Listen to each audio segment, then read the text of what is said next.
Let's talk about creating and saving that very first presentation in PowerPoint 2013.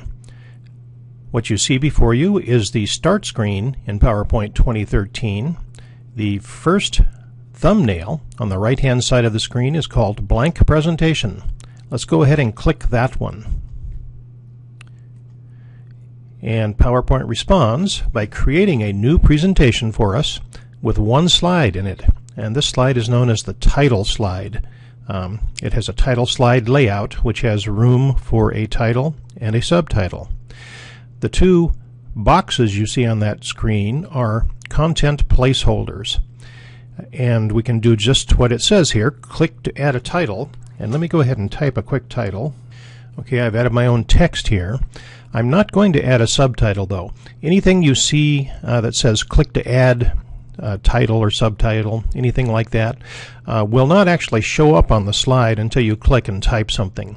Let's go to the reading view to preview what this slide is actually going to look like to our audience. You see the part that said click to add a subtitle is not actually visible to the audience. Okay, now we could add a subtitle. I don't really want to do that. What I'd like to do now is add my first content slide.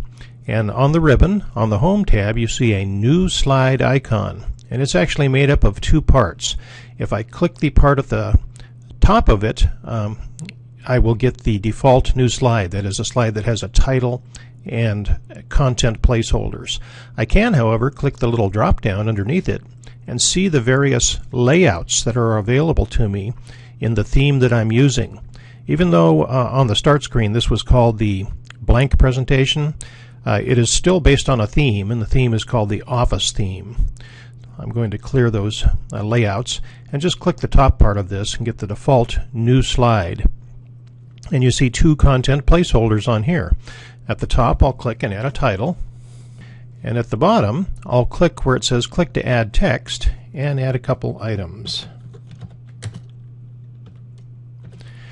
And when I pressed enter after typing that first one, you'll see another bulleted item below it, but the bullet is grayed out. It won't actually appear until I type something there. And now that will appear, but the next one will not. Let's go ahead and take a look at this slide on the reading view.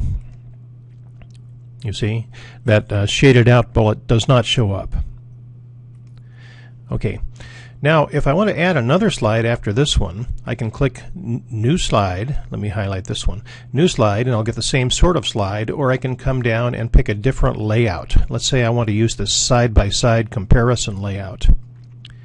Okay, and there's my third slide.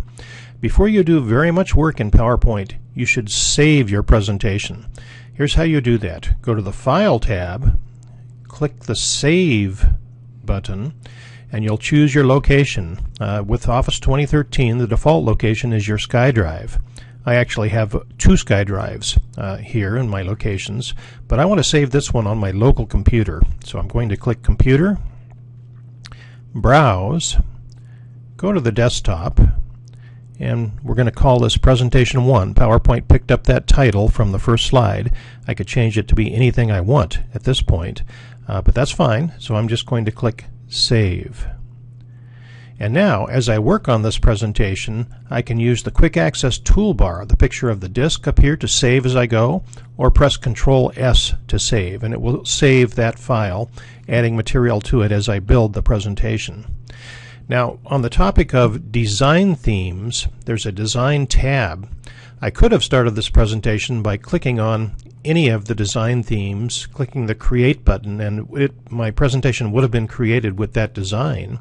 Or at any point, I can change and select the design I want to use. Let's say I want to use the one called Berlin here, really brilliant one. I'll go ahead and click that, and it becomes applied to all of my slides. You see, my recommendation is to select your design theme before you start adding content to your various slides. The design themes can affect the positioning of elements on your slide, and you don't want to type all your elements, arrange them just so, and later on change themes and discover that they've been moved around because of the location of the content placeholders within the various themes. So my recommendation is to start with your design theme. In this case, we started with the blank office theme, but it could have been any of them. Okay, and don't forget to save as you go. That's a quick overview of creating your first presentation.